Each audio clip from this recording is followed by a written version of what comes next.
Je vais vous parler donc du MLOps ou bien comment optimiser le travail d'une équipe constituée par des data scientists et par des gens qui font de l'intelligence artificielle. Autrement dit, je vais aussi donner quelques éléments sur comment peut-on accélérer un projet machine learning. En fait, cette présentation, c'est-à-dire part d'un constat, disons, réalisé ou bien remarqué par beaucoup, de managers qui travaillent en fait, enfin qui dirigent des équipes de data science et d'intelligence artificielle, puisqu'il est très compliqué de mettre un POC, un proof of concept en production. C'est-à-dire, autrement dit, 87 des projets en sciences de données, échouent et n'arrivent pas à leur finalité, c'est-à-dire, un déploiement, efficace, en mode, production. À cet égard, le MLOps, ce nouveau terme, en fait, pourrait, nous aider à combler ces lacunes et à trouver une solution. Donc, c'est quoi le MLOps?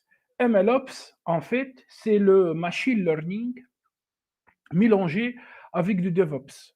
Donc, on sait bien que la méthodologie DevOps est une méthodologie efficace dans les projets de développement logiciel, du développement web et du développement mobile.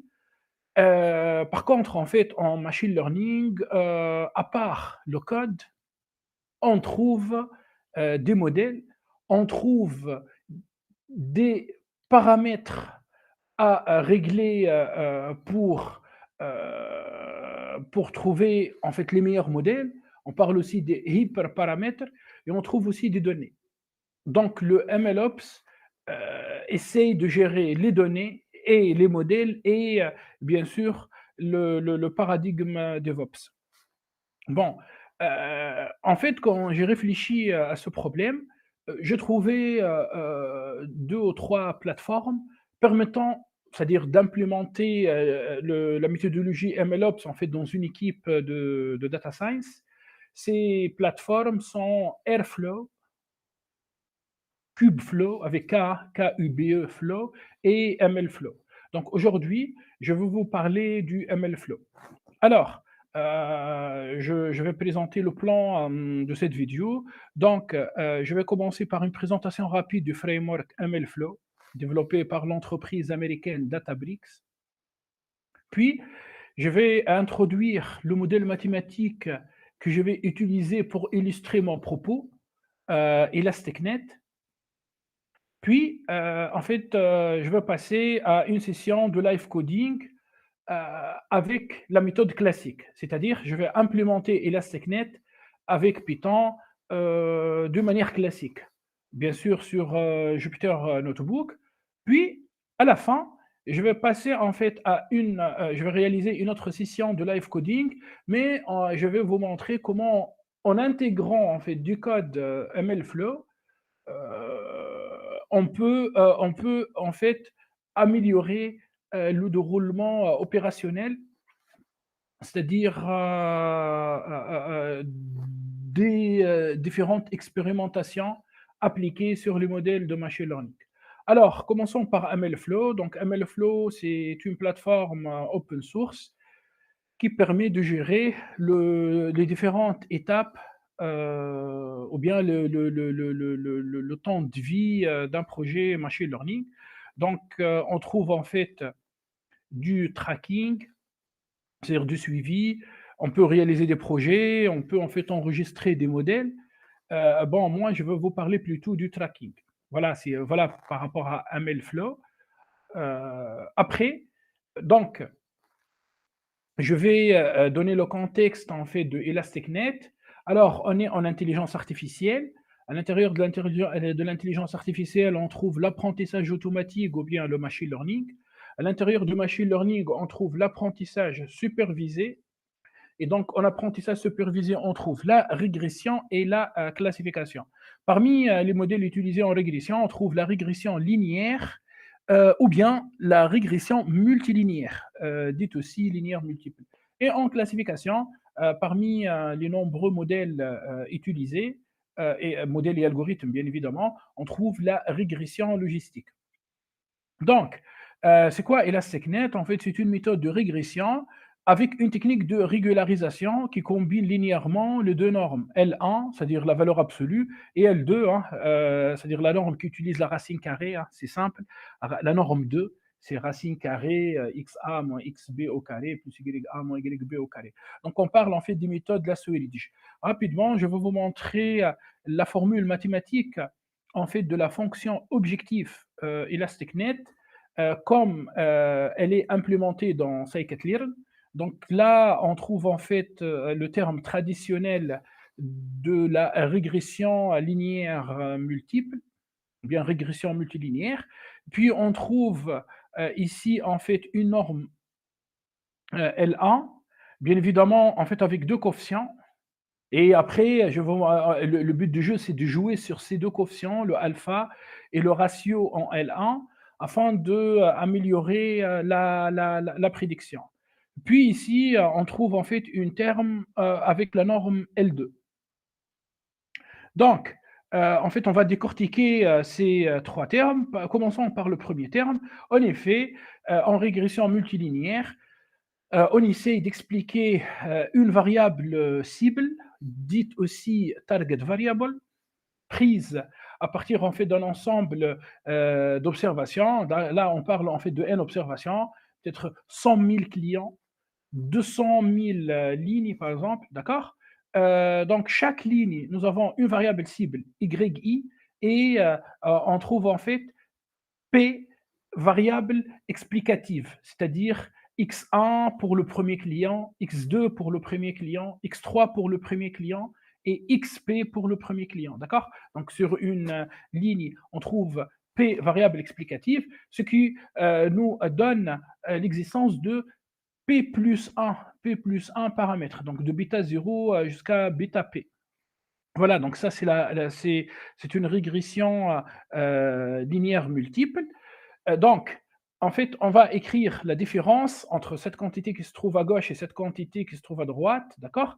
Alors, on va fabriquer un estimateur ou bien une fonction objective. Les économistes parlent toujours d'une fonction objective. On parle aussi d'une loss function. Et on peut bien évidemment en fait améliorer l'écriture de cette fonction objective avec la norme 2. Et le but du jeu est de minimiser cette fonction pour trouver les meilleurs P plus 1 paramètres dans l'espace de phase. Donc, en fait, afin de minimiser, on va calculer le gradient, puis on va calculer en fait la matrice hessienne. Donc, parfois, le problème, ou bien les données sont compliquées, de telle manière que le problème d'optimisation devient un problème mal posé au sens de Hadamard. Hadamard est un mathématicien français. À cet égard, le problème devient un problème mal conditionné, mal conditionné. Alors, on utilise en fait une régularisation de Tikhonov. Alors, l'idée, c'est d'ajouter en fait à ce terme, enfin bien à ce terme, en fait d'ajouter un autre terme qui contient la norme 2. On parle alors d'une régression Ridge. Bien évidemment, quand on ajoute en fait la norme L1, c'est-à-dire une valeur absolue, on parle plutôt d'une régression lasso. Donc, l'algorithme ElasticNet, c'est un algorithme en fait qui combine linéairement la norme L1, voilà, lambda, valeur absolue des différents bêtas hein, avec une somme. Hein.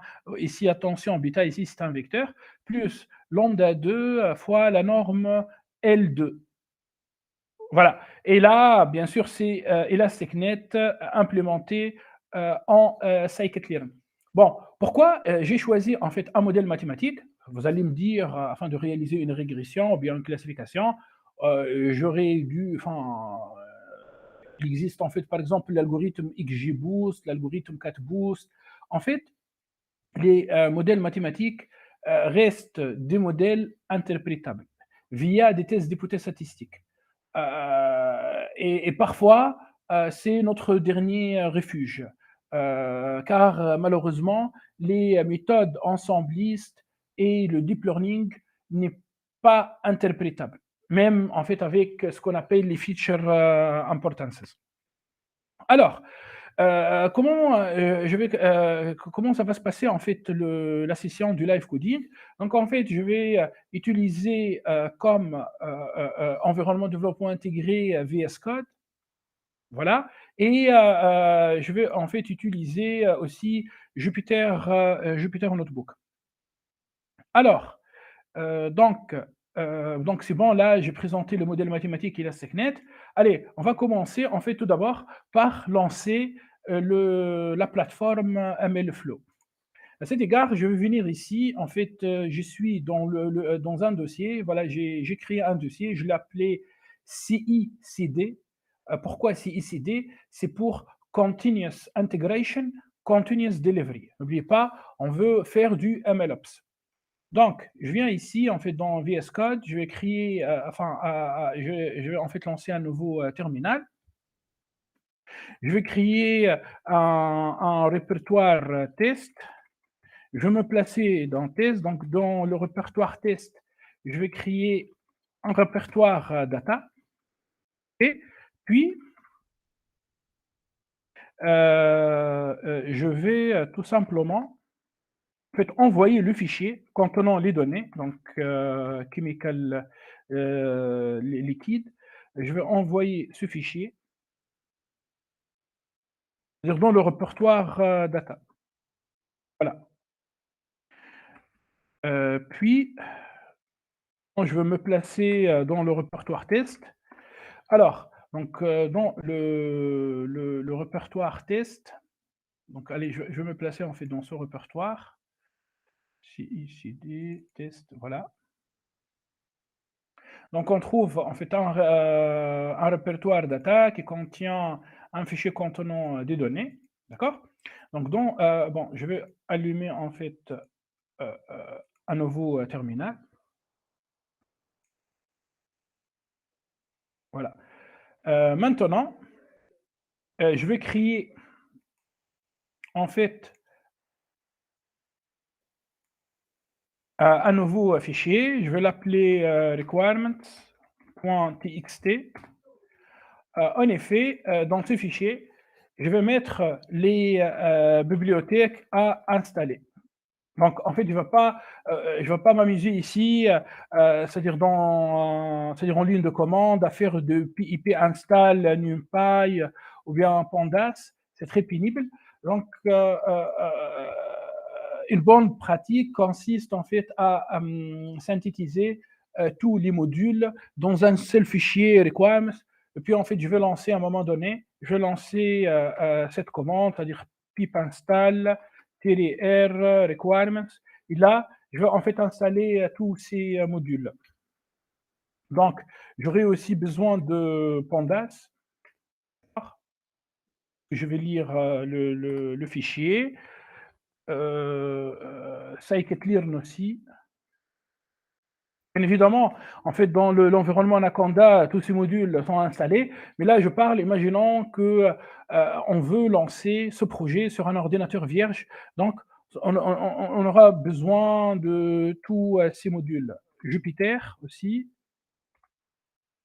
Epifile, voilà, MLflow. Bon, on peut ajouter en fait l'option extra. Comme ça, on va installer MLflow, la plateforme, avec d'autres modules et bibliothèques. Et en fait, un module va nous permettre en fait de créer une base de données. Donc, je vais installer SQL Alchemy.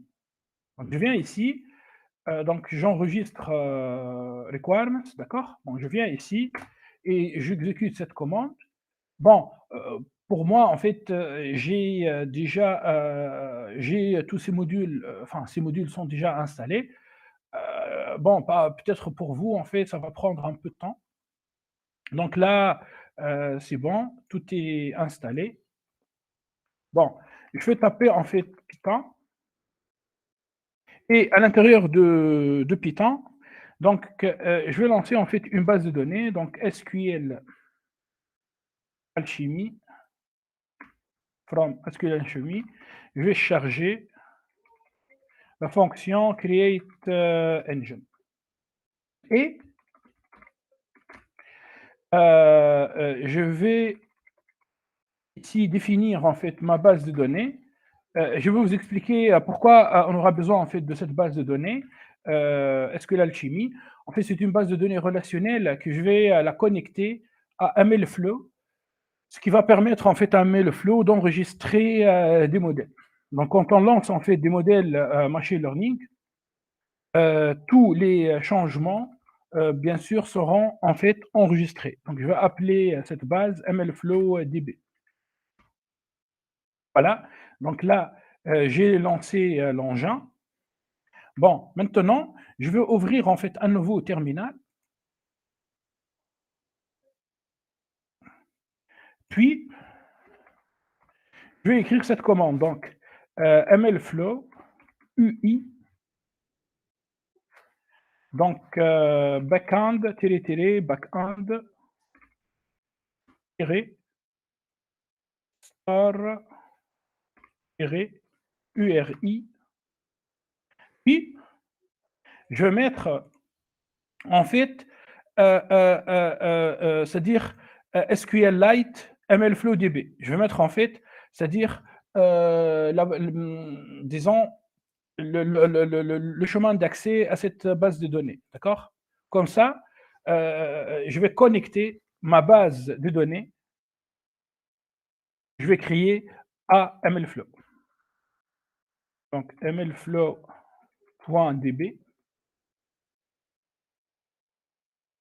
Puis, je vais créer en fait à l'intérieur du dossier test, du répertoire test, un autre répertoire, donc default artifact root. Donc dans le répertoire test, je vais créer en fait un répertoire, je vais l'appeler artifacts, puis et je vais donner cette adresse pour MLflow. Donc j'exécute la commande.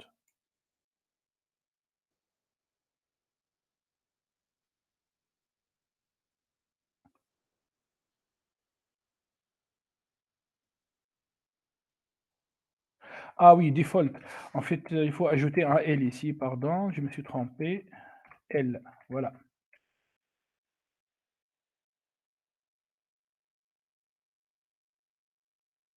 Voilà. Donc là, qu'est-ce que j'ai fait? En fait, j'ai créé, qu'est-ce qu'on remarque? On remarque en fait que dans le répertoire test, on trouve l'existence en fait d'un fichier database file qui s'intitule MLflow.